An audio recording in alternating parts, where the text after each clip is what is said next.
Mkuu wa wilaya Njombe mkoani Njombe Sara Dumba amefanyika hii leo katika eneo la Kigamboni jijini Dar es Salaam na kuhudhuriwa na wananchi na viongozi wa taasisi za umma na zile za binafsi.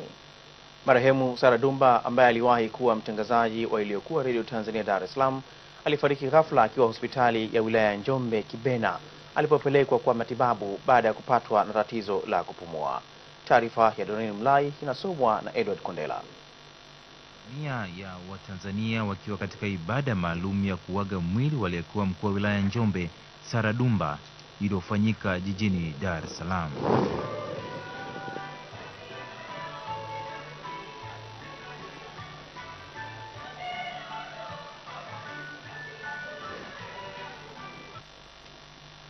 Kiongozi wa ibada hiyo, askofu wa kanisa la Kiinjili la Kilutheri Tanzania, Dayosisi ya Mashariki na Pwani, Askofu Alex Malasusa, amewaasa viongozi wa siasa kuwa na muda na Mungu na kujipa nafasi ya kusali.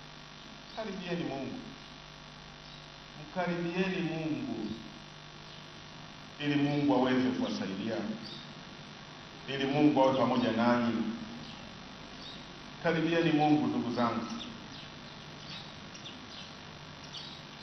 Kiongozi ambaye anampenda Mungu, kuna utofauti mkubwa, kwa sababu Mungu anajaza hekima ndani.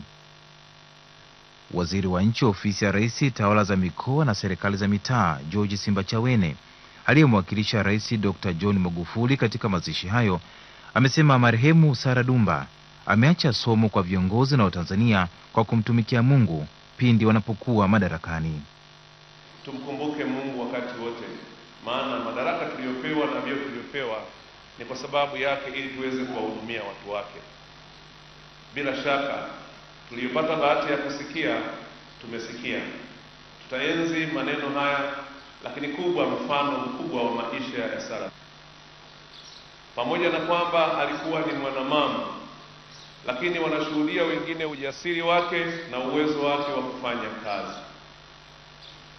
Lakini pia sote na yeyote aliyefika hapa, awe wa Kigamboni, awe wa Njombe, awe wa Dodoma, tumewasikia wote wakisema.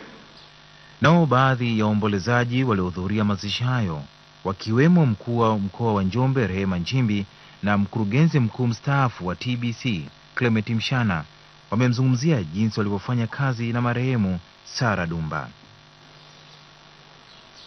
Sara Dumba ni Mtanzania, na wakati wote aliishi na kuthibitisha kwamba yeye ni Mtanzania.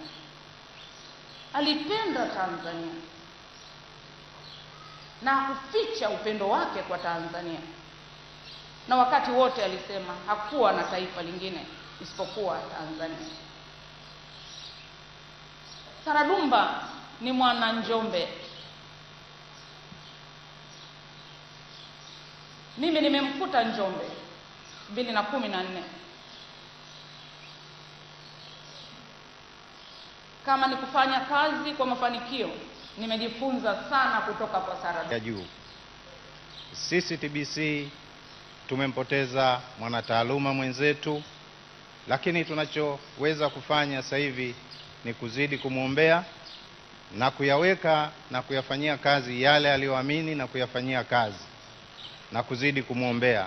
Tukifanya hivyo, mchango wa Sara Dumba utaendelea kuwepo, kwa maana ya Sara Dumba ataendelea kuishi kutokana na matendo aliyokuwa akiyafanya wakati akiwa mzima. Marehemu Sara Dumba ameacha watoto 4 na wajukuu 6. Bwana ametoa na Bwana ametoa, jina la Bwana lihimidiwe. Edward Kondela, TBC.